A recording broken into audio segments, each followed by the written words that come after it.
Hi, I'm Jamie Poisson.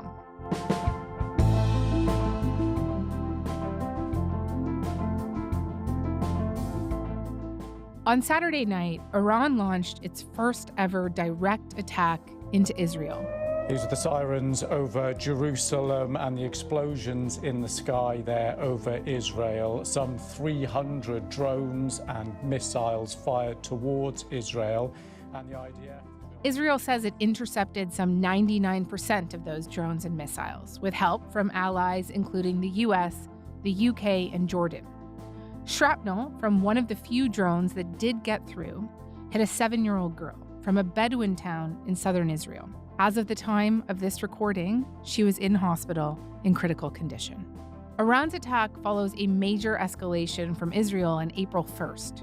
Israeli strikes on Iran's consulate in Syria killed 16 people, including a top commander in Iran's elite Islamic Revolutionary Guard Corps.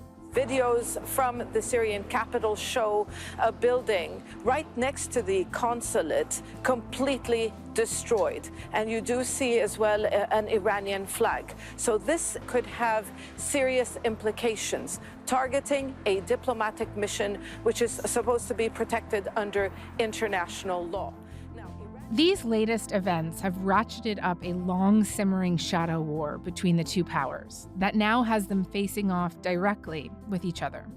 And observers say that whatever happens next could either de-escalate or threaten to bring the region into a much broader and even more dangerous conflict. For more on this, I'm joined by Julian Borger. He's The Guardian's World Affairs editor, and he's been following this closely.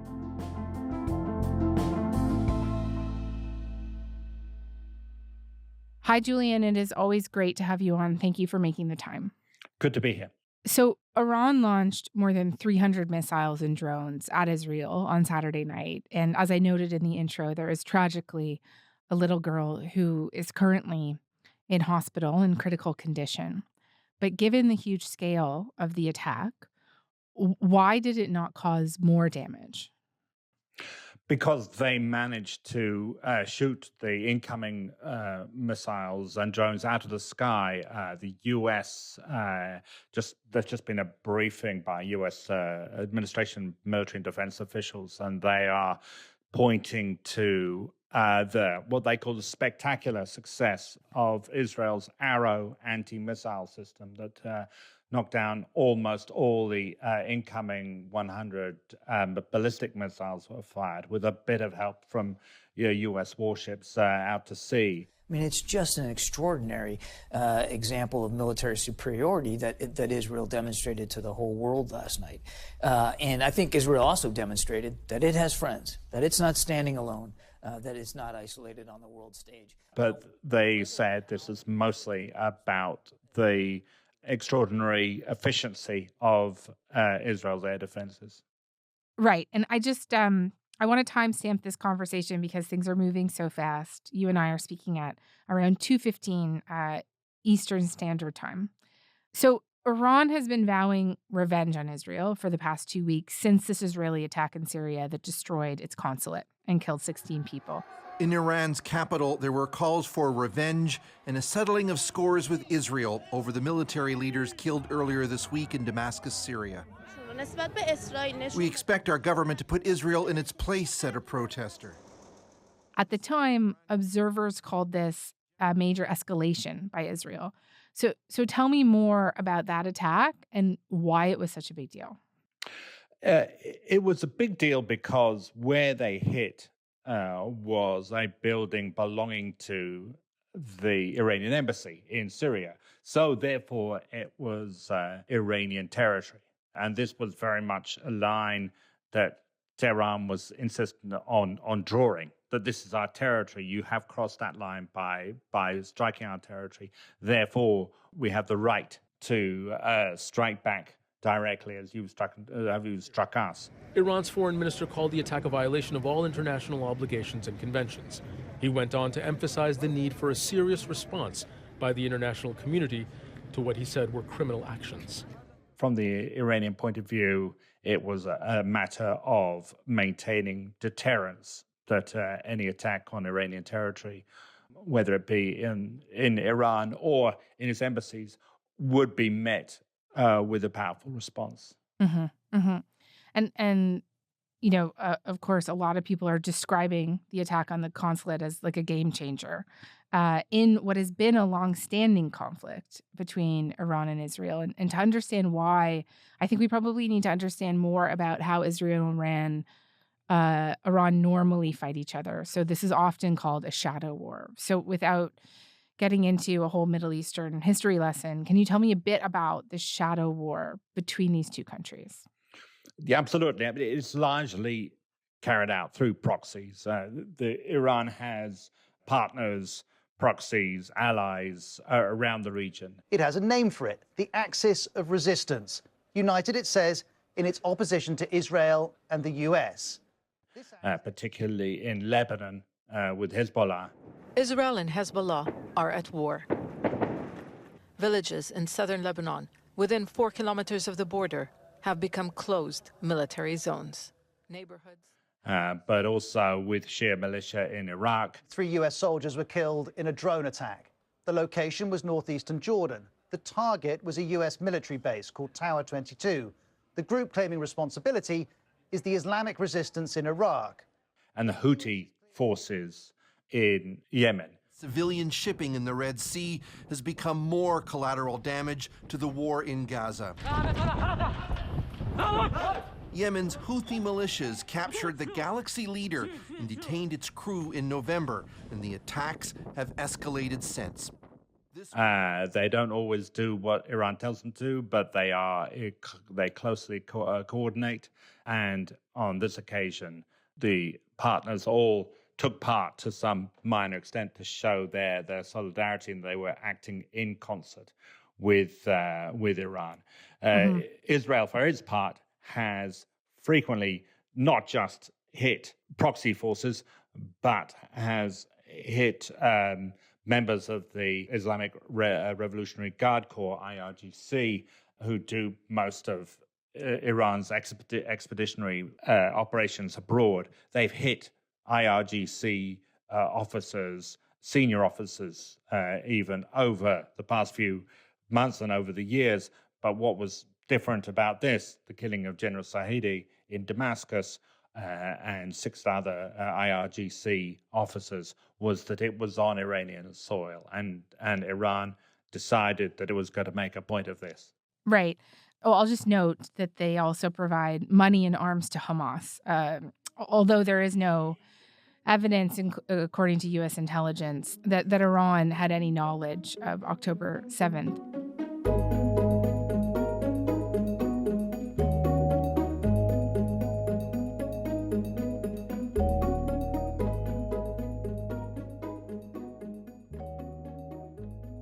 Not to ask too obvious a question, but I wonder if you could elaborate for me a little bit more on why both countries had maintained this proxy strategy for so long. It's Iran's intention to make Israel unlivable and also to drive the U.S. out of the region. So in order to do that, and as in doing that, in seeking that aim, it sought to make itself a leader in the Islamic world and a leader even among Arab states in terms of opposing Israel. That was its aspiration. Israel, for its part, sees Iran as the most serious, even existential threat to Israel's existence. Iran's rulers promised to destroy my country, murder my people. You see, at stake is not merely the future of my country. At stake is the future of the world. And nothing could imperil our common future more than the arming of Iran with nuclear weapons. And is very much focused on Iran as being behind many of its more immediate adversaries. You mentioned that since October 7th, Israel has gone after Revolutionary Guard members. What else have we seen that have been escalations, leading up to the attack on the Iranian embassy in Syria since October 7th? We've seen them go after Hezbollah in a big way. As a potential ground war looms in Gaza, there is concern now about a new front breaking out to the north of Israel and the Iran-backed group Hezbollah, which is far stronger than Hamas and could take this war into even more dangerous territory. As a show of force. And it made the Americans extremely worried. In fact, in the immediate aftermath of the 7th of October attack by Hamas, there was a push within the Israeli cabinet, the Israeli war cabinet in particular, or the security cabinet, to go preemptively after Hezbollah, because there was this fear that Hezbollah would use the opportunity of the attack in Gaza and the conflict in Gaza to launch its own offensive against Israel in a pincer movement. And Hezbollah is much more of a significant force, much better armed than Hamas, with repeatedly over 100,000 missiles and rockets at its disposal. So there was this idea that they would go after Hezbollah preemptively and had to be talked out of it by the US in the hours and days after the 7th of October attack.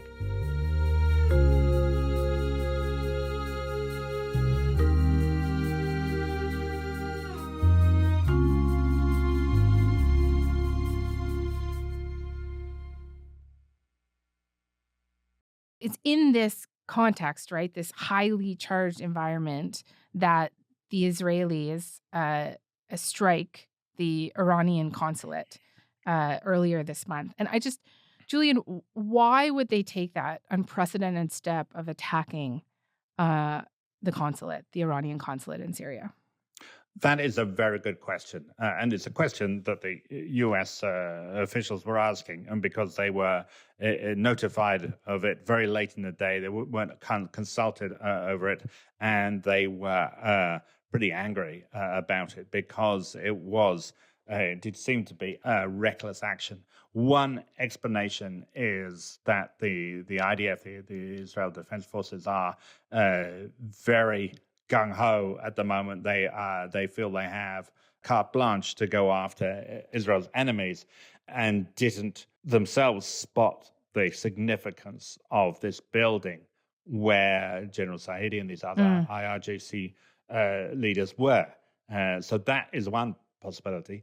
There is another possibility that the leadership, in particular Prime Minister Benjamin Netanyahu, knew exactly what he was doing, and that he saw taking the war to Iran as a way of involving the US. And there is a report that was overnight on the NBC quoting US officials as saying that privately, this is what Joe Biden has said, that he is anxious that is Israel's plan and Netanyahu's plan to draw in US into a conflict with Iran that would solve some of Israel's problems, namely the fear about Iran's nuclear facilities, for example. And I just wonder if you could flesh that out a little bit more for me, because I have seen it described that what Iran did on Saturday could actually be perceived as helpful to Israel right now.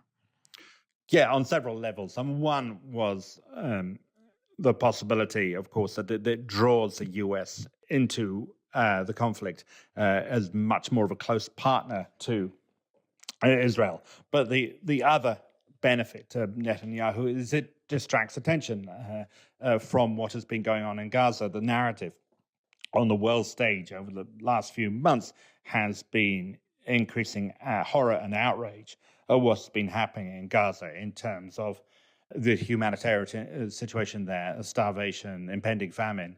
Mm-hmm. This has obviously changed that narrative on the world stage now. Israel is once again a victim and is going to the UN Security Council this afternoon to call for condemnation of the attack on Israel. So that has really, changed the subject in a way that is helpful for Netanyahu.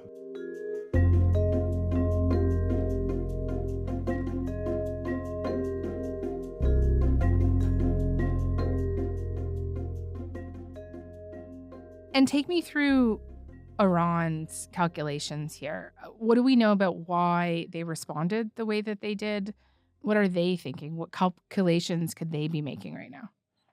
Well, I think Iran, just like Israel, just like the US, thinks in terms of deterrence and this idea of restoring deterrence. And clearly the leadership felt that an attack on what in Iranian territory, albeit embassy territory in another country, had to draw a response. Otherwise, Iran's enemies would see it as a sign of weakness, a sign that Iran could be attacked with impunity.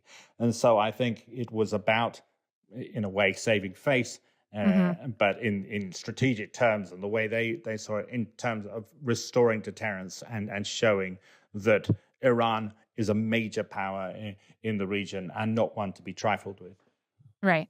A number of analysts have said that the attack by Iran seemed planned to minimize casualties while maximizing spectacle. What do you make of that argument? Certainly, U.S. officials that have been talking just in the last couple of hours are very much pushing back against that. Well, do you believe that Iran intended these strikes to be successful and lethal, or just look like they could be? Oh, no question. I mean, look at the size and the scale, the scope of what they fired at Israel from Iran proper. More than 300 missiles and drones. They wanted to cause damage, no question about that. But they were utterly unsuccessful in doing it. They're pointing out that the attack involved 100 ballistic missiles, which take minutes to reach targets. And they say that the intention was to cause quite considerable destruction and casualties, and that you can't launch 100 ballistic missiles at a country as small as Israel and think that the casualty rate will be limited. So the US, at least, is pushing back on this idea that it was in any way a performative strike. It was unprecedented and did, as they point out, include this 100 ballistic missiles where there is a flight time of just a few minutes, and they said that the only reason why there weren't significantly more casualties was because these missiles were shot down.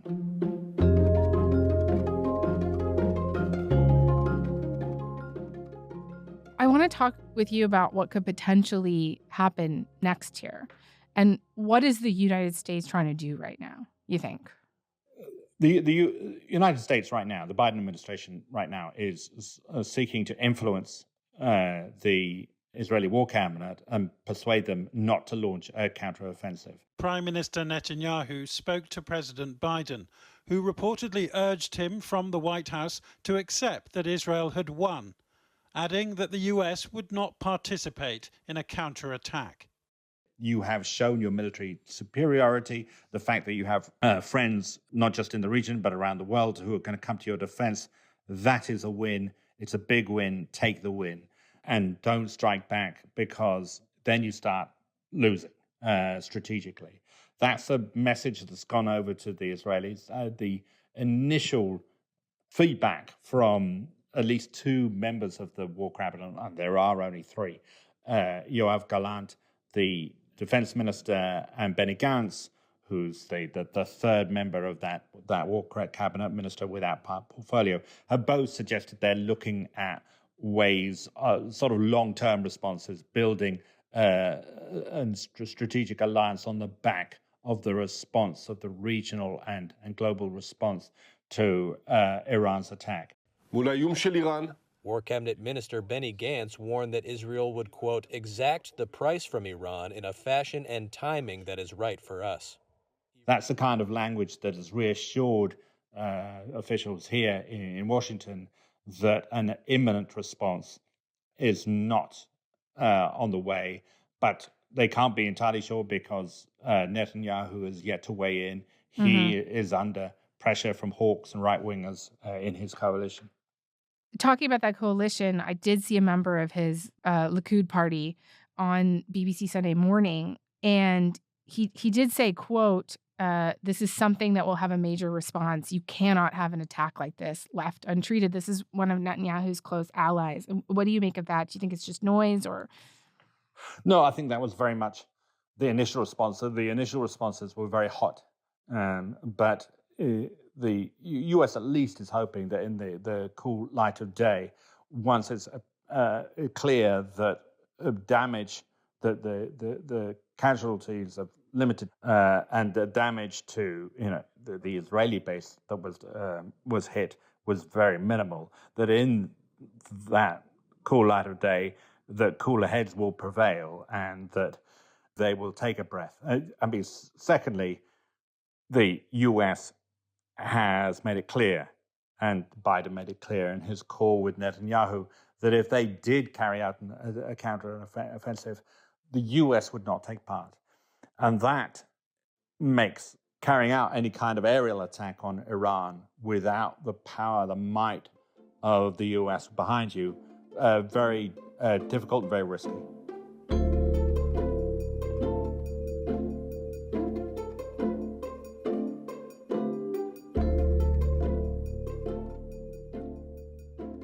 Julian, before we go today, if this does not de-escalate, I wonder if you could paint a picture for me of the stakes here. So, a lot of people talking about the potential for a wider regional conflict, as we've been talking about. Like, just tell me what that could look like. It could be a very serious regional conflict. And there was a moment overnight when Iran had launched 100 ballistic missiles, and they were all up in the air, pretty much at the same time. They were going to land in minutes, and it wasn't clear how well these Israeli systems and missile defense systems would work. If those missiles had come down, caused widespread casualties and damage, then I don't think it would be possible for the U.S. to restrain Israel.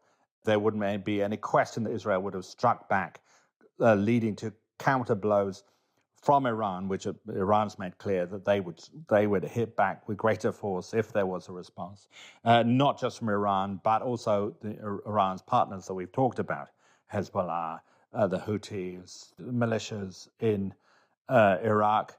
It's not hard to imagine if that happened, that the whole region would just go up in flames with a major regional conflict. Okay. And of course, the most terrifying part of that is the possibility of Iran and the United States in direct conflict with each other. Absolutely true. That is really hard to imagine if that conflict went on, that the U.S. would not be drawn in, because the U.S. has forces all over the region. If those forces were hit, then it would be very difficult for Joe Biden not to hit back, especially as in the middle of a election year. So you can just imagine how that escalatory spiral would turn. All right. Julian, thank you, as always. Thank you. Pleasure.